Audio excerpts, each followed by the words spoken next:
Oke, halo anak-anak. Jadi, di video kedua ini kita akan membahas mengenai kemunculan dan juga perubahan fungsi serta bentuk dari piramida. Nah, bagi kelas kita sangat penting untuk memahami piramida. Kenapa? Karena saat kita belajar soal piramida, kita juga tidak hanya bicara tentang arsitekturnya sebuah bangunan tua gitu ya, sebuah bangunan ancient yang seperti itu, tapi kita juga melihat bagaimana budaya dan terutama agama dan pandangan religius dari bangsa Ancient Egypt itu berubah seiring berjalannya waktu yang ditandai juga dengan perubahan arsitektural atau perubahan bentuk dari piramida itu, ya. Piramida itu memainkan peran yang sangat penting, terutama apabila kamu seorang pharaoh, kamu seorang raja di masa Ancient Egypt, dan piramida yang kamu bangun biasanya, setiap pharaoh itu punya piramida masing-masing, biasanya sekali ini biasanya, itu mereka menggunakan bentuk piramida yang khusus menggambarkan sesuatu hal yang ingin mereka tunjukkan dari keunikan mereka gitu. Mungkin kalau seorang pharaoh, dia cenderung seperti apa kepribadiannya, dia ingin menunjukkan itu melalui piramidanya gitu ya. Oke, kita akan bahas nanti. Yang pertama kita masuk dulu ke, nah ini gambar dari bentuk awal piramida yang masih mengikuti gaya arsitektural yang disebut sebagai mastaba ya. Jadi mastaba itu apa? Mastaba itu adalah tempat penguburan orang-orang penting dalam kerajaan, terutama para pharaoh atau para raja ya. Kita bisa lihat di sini bentuk dari mastaba itu sebenarnya uh, tempat menaruh muminya atau mayatnya dan tanda kutip itu sebenarnya ada di bawah tanah. Jadi bangunan yang ada di atasnya itu semacam pintu masuk plus hiasan. Jadi kemegahannya sebenarnya dari situ. Tapi kalau kamu lihat dari segi arsitektur dalamnya, interiornya nih ya, interior sangat sederhana sebenarnya. Kenapa? Karena memang zaman dulu belum ada hal seperti beton, seperti semen, atau benda-benda perekat lain yang bisa membuat bangunannya itu punya isi tengah yang kopong atau hollow. Enggak. Jadi kebanyakan piramida itu solid dan bagian dalamnya itu sangat sempit ya. Karena mereka memanfaatkan berat dari batu-batuan itu tumpuk-tumpuk-tumpuk sehingga nggak ada ruang yang cukup di tengahnya untuk membuat bangunan besar seperti mungkin kalau kita bayangkan gedung-gedung besar seperti zaman sekarang gitu kan, kita punya teknologi beton, semen dan lain sebagainya.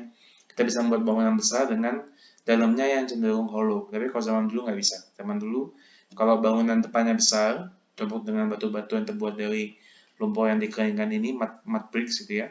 Dalamnya pasti sempit seperti ini, sehingga kebanyakan malah ruang tempat pharaoh-nya mayat yang ditaruh itu ada di bawah tanah, seperti di gambar ini ya. Nah, uh, piramida itu dulunya bentuknya bukan segitiga, melainkan bentuknya dikatakan sebagai berbentuk bergaya mastaba ya. Mastaba itu artinya apa? Mastaba itu artinya rumah kekekalan ya, atau rumah abadi dalam bahasa Mesir kuno gitu ya.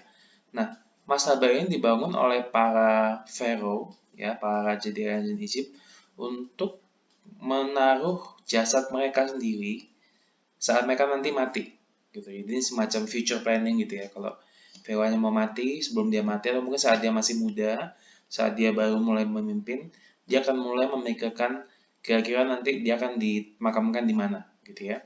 Nah, kepentingannya mastaba ini itu sangat-sangat sentral dalam kepercayaannya orang Mesir. Kenapa? Karena gini, di agamanya atau kepercayaannya orang Mesir kuno, dipercaya bahwa yang bisa masuk ke afterlife dan hidup selamanya itu hanya golongan-golongan raja saja. Ya. Para masyarakat ancient Egypt percaya bahwa kalau rajanya mati, yang akan rajanya ini otomatis akan menjadi semacam dewa gitu loh di kehidupan berikutnya, sehingga para masyarakat ancient Egypt itu sangat ingin melayani pharaoh-nya. Supaya apa? Supaya gini, supaya nanti saat pharaoh-nya itu dianggap ya, ini dipercaya ya, menjadi semacam dewa di kehidupan berikutnya, mereka pun bisa diajak ikut gitu. Bisa dihidupkan kembali bersama dengan pharaoh-nya. Karena memang di zaman ini orang yang tidak punya kekuasaan atau masyarakat biasa itu mereka berada dalam ketakutan. Takutnya nanti mereka mati, mereka tuh nggak akan hidup lagi. Nah, Bagaimana caranya mereka bisa hidup lagi setelah mereka mati? Ya mereka harus melayani pharaoh-nya dari kehidupan bahkan menuju kematian, gitu ya. Sehingga kalau kamu lihat di dalam kebanyakan makam para pharaoh di era bahkan di Old Kingdom, New Kingdom, Middle Kingdom gitu ya, itu biasanya dia dikuburkan juga dengan beberapa pembantunya. Ya, ada pembantunya. Jadi entah pembantunya itu mati atau hidup gitu ya, dikuburkan bersama-sama. Tujuannya supaya apa? Supaya nanti saat dia jadi raja lagi di kehidupan setelah kematian, dia punya pembantu gitu ya, masih punya army, masih punya pembantu-pembantu kerajaan bahkan setelah dia mati gitu ya. Oke. Nah, mastaba ini dibangun sejak zaman era early dynastic sampai Old Kingdom. Ya bentuknya ini sangat familiar di masa-masa Old Kingdom, bentuk seperti mastaba yang tadi Teacher kasih tahu itu di slide sebelumnya. Dan lama-kelamaan styling dari mastaba ini berubah ya. Nah, seperti ini. Kalau kamu lihat gambar di atas, di gambar C, itu adalah gambar mastaba yang dibangun step piramid ya. Step piramid itu kita akan bahas nanti, tapi ini menunjukkan evolusi dari bentuk yang mastaba itu bergerak seiring berjalannya waktu menuju piramid yang seperti kita kenal sekarang ya. Jadi di gambar C itu bentuknya masih kotak-kotak ya, masih berjenjang-jenjang gitu. Kemudian di beberapa ratus tahun kemudian ada style yang kedua, di style yang B masih ada bentuk patah-patahnya gitu ya di hampir mendekati ujung atasnya itu, tapi di piramida yang A itu bentuknya sudah segitiga sempurna ya. Masalah styling ini itu sebenarnya juga sekali lagi ya, karena hampir setiap pharaoh itu pengen punya style sendiri yang identik dengan mereka, sehingga para pharaoh ini selalu berusaha untuk membedakan dirinya dengan pharaoh sebelumnya, sehingga lama-kelamaan style atau arsitekturnya mastaba atau piramida ini berubah seiring berjalannya waktu ya. Piramida yang paling ditemukan paling tua itu ditemukan di kota Saqqara, tidak jauh dari pusat kekuasaan di era Old Kingdom ya, kota Memphis. Itu dibangun oleh seorang pharaoh yang bernama Joseph. Ya. Nah, kamu perhatikan gambar ini ya. Gambar dari piramida ini sebenarnya kalau kita pikir ini hampir seperti bentuk mastaba yang tumpuk-tumpuk ya nggak sih?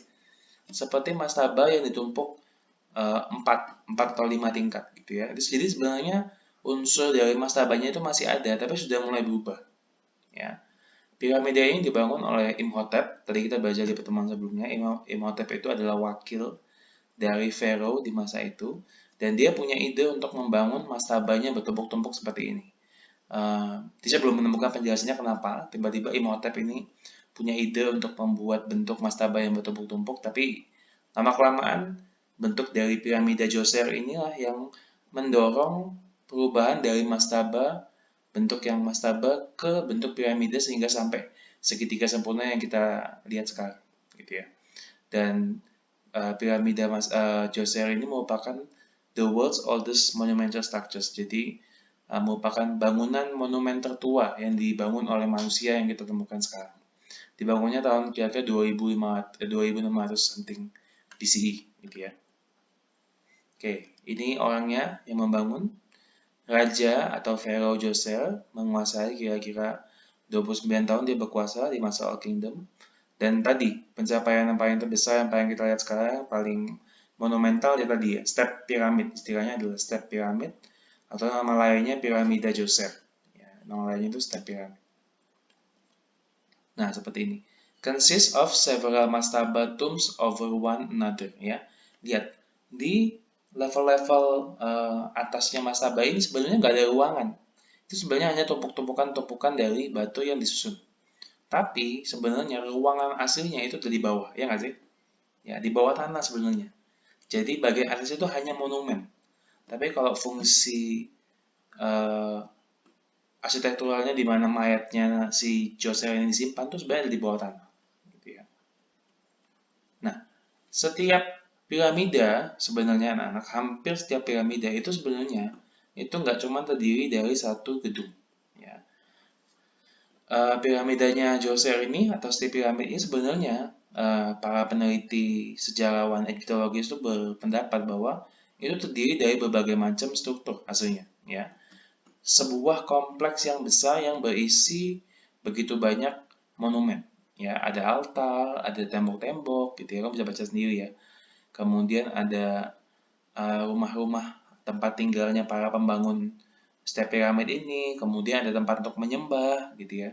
Bahkan ada tempat-tempat kecil yang dikhususkan untuk kalau misalnya nanti uh, anggota dari keluarganya Joser ini juga meninggal, gitu ya. Ada plot-plot tanah yang disediakan untuk mereka, tapi sampai sekarang kita belum menemukan struktur fullnya, struktur aslinya. Tapi ini pendapat para peneliti gitu ya, yang meneliti tentang Joser ini. Gitu. Oke, ini dalamnya seperti ini kira-kira. Ini tempat yang dikuburkannya Joser. Kamu bisa melihat bahwa masih banyak warna-warna di tembok yang masih bertahan sampai sekarang, meskipun memang ada beberapa lukisan yang sudah diwarnai ulang, dipreservasi warnanya, supaya warnanya kembali lagi. Oke, Imhotep yang membangun mastaba ini, ya. Kemudian, nah tadi ya, kompleks yang berada di sekitar dari piramida Djoser ini dan semua piramida itu memiliki istilah dalam bahasa Inggris yaitu necropolis. Necro itu artinya mayat, polis itu artinya kota, sehingga kalau diartikan itu kota orang mati atau kota mayat. Itu sebenarnya menggambarkan sebuah kompleks pengumpulan yang besar yang mengitari sebuah monumen kuburan utama. Kalau dalam konteks ini ya monumen utamanya itu step piramidnya Djoser itu, dan di sekelilingnya tadi nekropolisnya itu terdiri dari berbagai macam monumen. Di dua foto yang kamu lihat di sampingnya Djoser ini adalah bangunan yang direplikasi ulang. Jadi ini bukan bentuk aslinya, ya bentuk aslinya sudah nggak ada. Tapi pemerintah Mesir itu mau membangun ulang kira-kira bangunan-bangunan yang menunjukkan kira-kira kalau nekropolis di masanya Djoser saat dia lengkap itu seperti apa, gitu ya. Oke, sampai sini dulu videonya. Kita akan ketemu lagi di video ketiga.